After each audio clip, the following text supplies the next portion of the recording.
Hey folks, welcome back to the channel. We got a pretty significant update today for Escape from Tarkov, along with some other interesting news as well to share. The update added more incentive for players to play Arena, as well as moving to the next iteration of Armor, which will, yet again, completely change how the game plays and feels. But let's get the news out of the way first, then we'll dive deep into the Armor and get that all covered. I'll throw in chapters down below so you guys can navigate or skip stuff you don't really care about.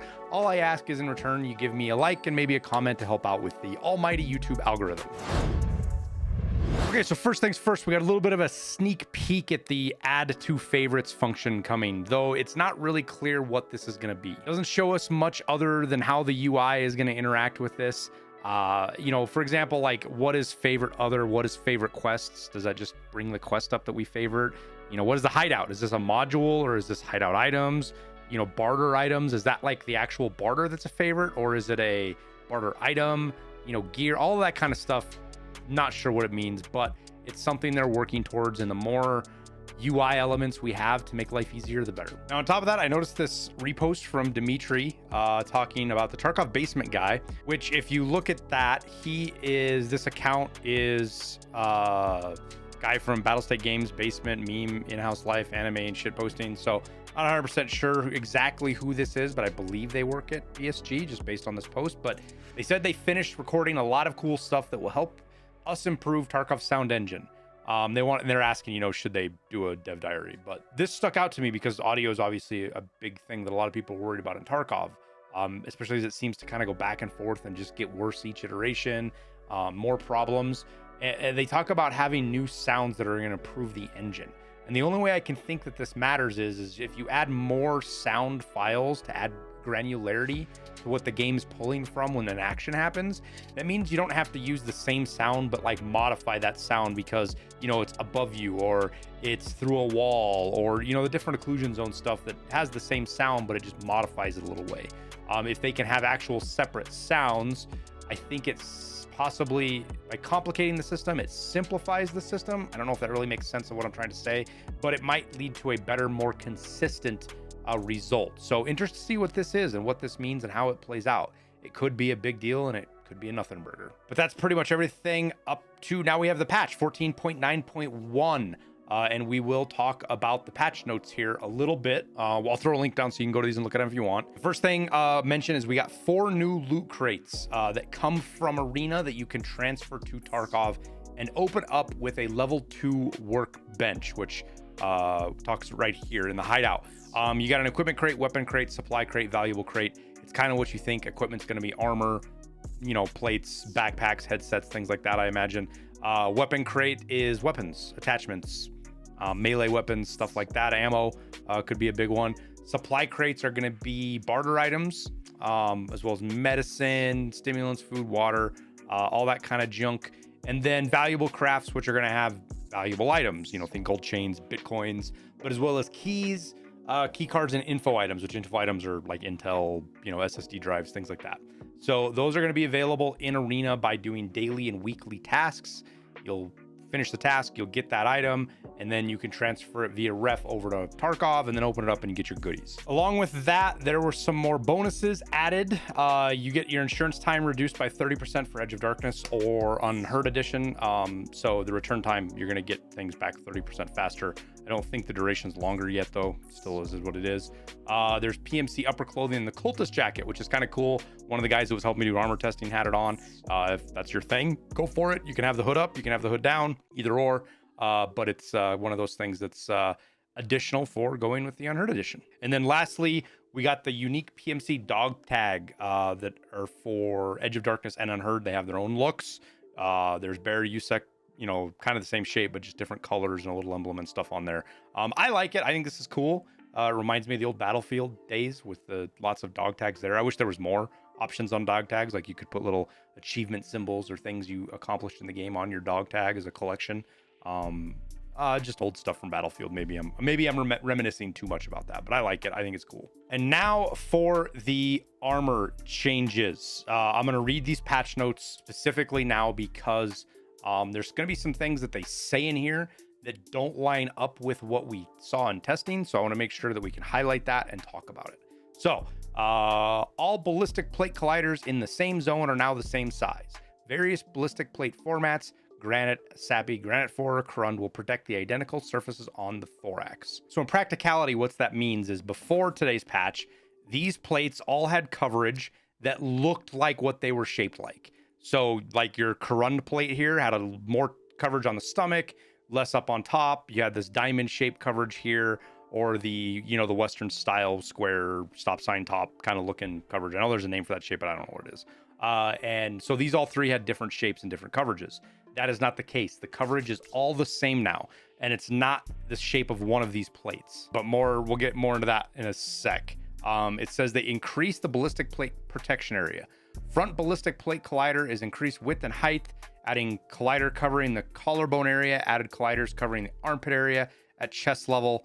Back ballistic plate collider increased width and height. Side ballistic plate collider increased width and height. So the visual example we were given, as some of you guys have seen, was this from Nikita.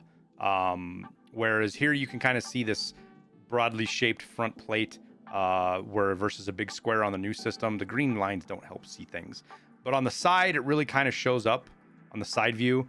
You can see how this is more complex shape than this one, and the side plate, and there was no coverage here, and there is now, and the back plate is huge.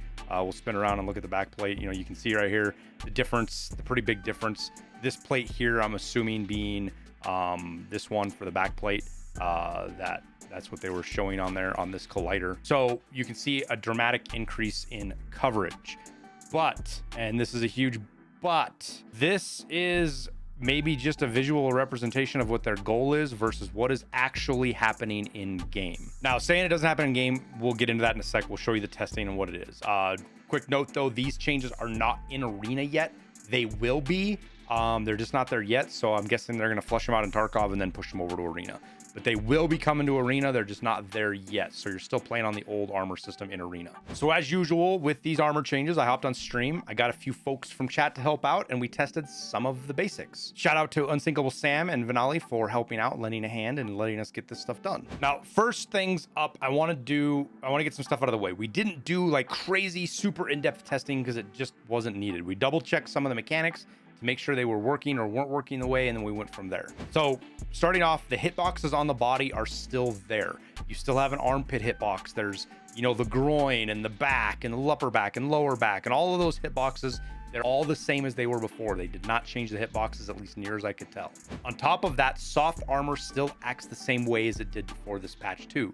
This patch essentially only changed the plates. So that means coverage is for a soft plate is the same as it's listed. So when you go look at soft armor, we'll go look at this Osprey, for example. When you look at this coverage area, this armor area, that's what it covers with soft armor. Thorax, stomach, upper back, lower back, left side, right side, thorax, back, neck, left shoulder, blah, blah, blah. And then you got front plate, back plate, left plate, right plate, which we'll get into that a little bit later. But that is your coverages. The soft armor still works the way it did before, which also means that the armor layering, the way soft armor and plates work with a layering, that still works the same too when you look at it going through the plate and then hitting the soft armor. Or in the case that there is areas where there's soft armor but there is no hard armor, like on shoulders or like on, I'm trying to think if I have any groin protection. This groin protection armor, for example, right? It's just going to act as soft armor. Now keep in mind, there are still weird things that can happen with the decals. For example, you can shoot somebody in the chest,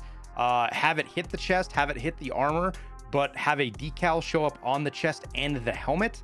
It's not anything more than a visual bug, but it's there, and it's something you need to keep in mind, that the game isn't always showing you what is actually happening. The game does lie to you visually. Your eyes are lying to you, or at least the game is lying to your eyes about what is happening in the game. So just keep that in mind. Now, the long story short here is that if you're wearing plates, your thorax cannot be hit anymore without hitting a plate. Now, that's if you're wearing all the plates. You got a front plate, a back plate, and a side plate. I could not find any spot in the upper body where bullets could get around the plates. Even a straight shot into the shoulder, hitting somebody in the shoulder straight on with M61, the round went through their arm, hit the soft armor and the plate underneath for the chest. It was hitting the chest plate. So this means that plates as an armor system work pretty much the same as the way they did before this last wipe, before patch 14, where you had just basically magic full body protection regardless of what the armor looked like. But that only applies to the plates. That doesn't apply to the soft armor.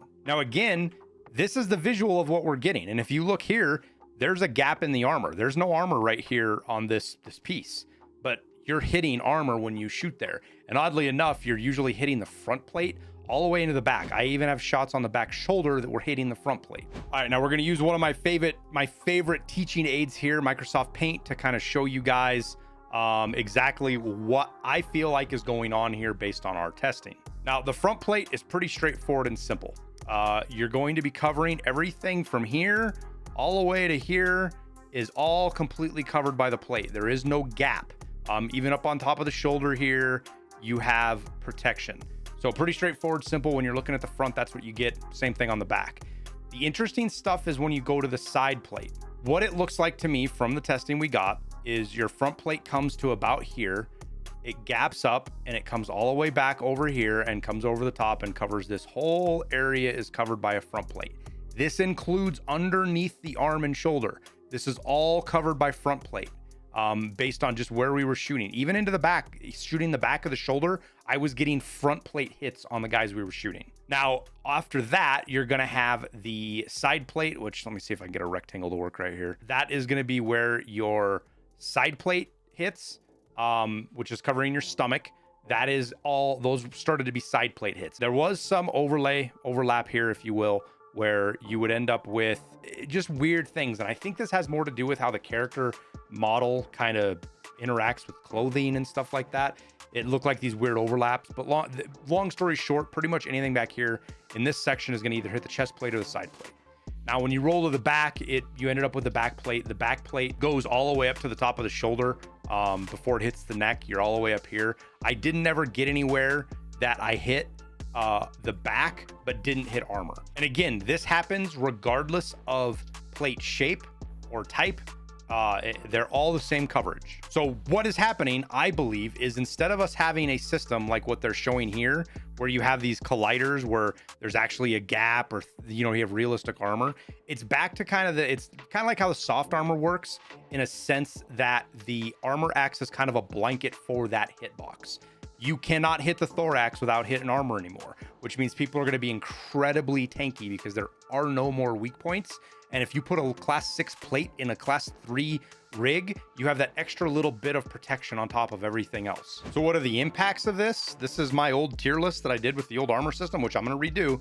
But all of these armors in here that are essentially worthless, all these C tier and below that really weren't worth using, they have value again. We saw things like, slicks, HPCs, even hex grids and Tasmanians that were terrible for coverage, had no aramid, can actually be a viable rig now, especially for cost saving or mobility. I'm not gonna lie, one of my favorite things about this is the fact that my CPC rig, my favorite rig of all time, always loved running this armor.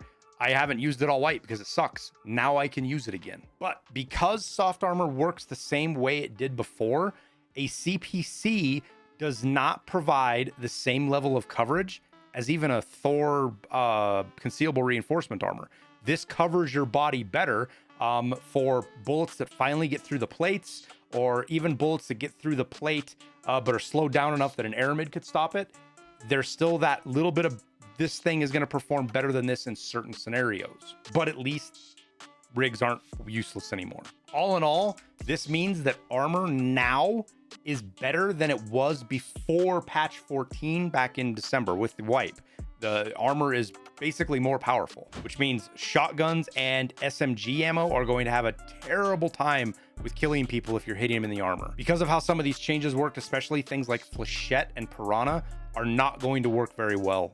They're going to work even less well than they were before. So headshots are king, that or high ammo, high pen ammo. Now keep in mind though that the neck hitbox has not changed.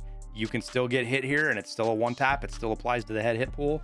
And there's only very little coverage for that. So the neck hitbox is still how it was before. Now that's the hard facts. Not really any opinion stuff in there. I think there might have been a little bit, but that's the facts. That's the short and long and the nuts and bolts and all that kind of stuff. Here is more of the opinion stuff. For me, I thought a change was definitely needed. That's my thought on it. I really liked the idea that patch 14 brought in with the armor system.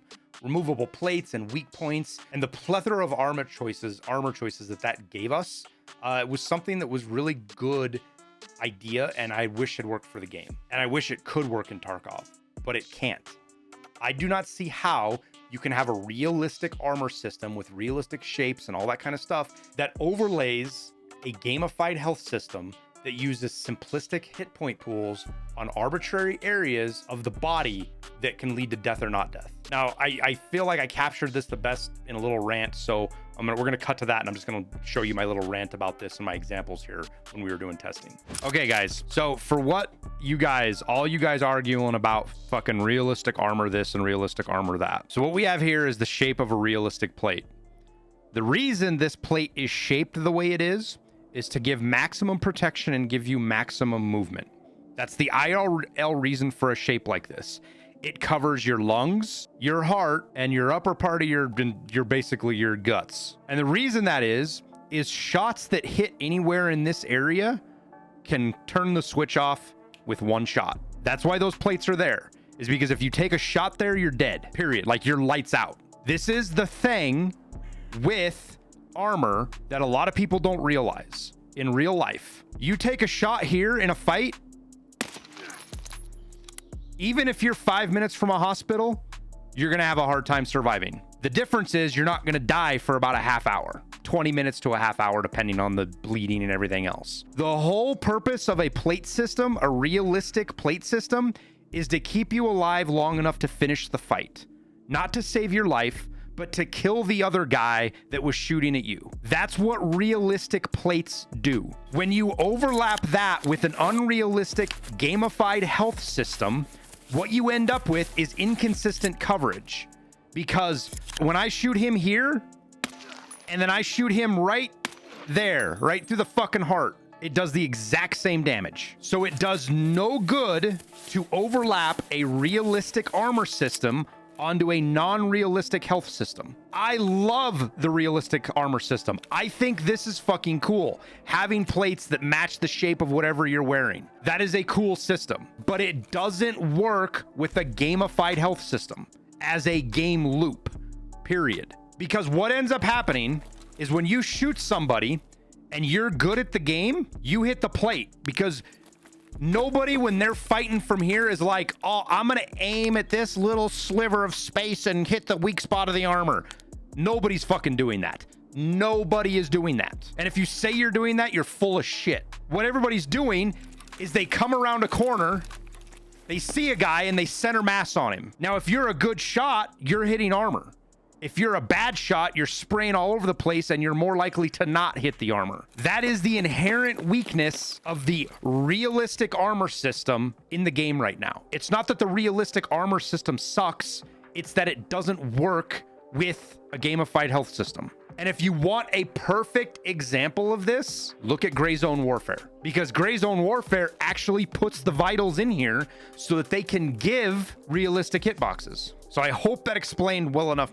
That's my position on this. This is why I feel like this is a bad deal. It's not because I feel like the armor's shit. Tower sent us some images of armor plates covering vital organs, various types of armor. These look like all Russian armor. That's what the dog tag looks like. Now, again, with all this being said, some things still need to be changed to make this current system balanced and make it work better than it is. This shouldn't be a final. It should mean we're near a final. First up, most of the ammo changes that came with patch 14 need to be rolled back. A lot of the ammo changes that they made appeared to be aimed specifically at how armor had weak points, and even 30 pen ammo had a decent chance of killing people.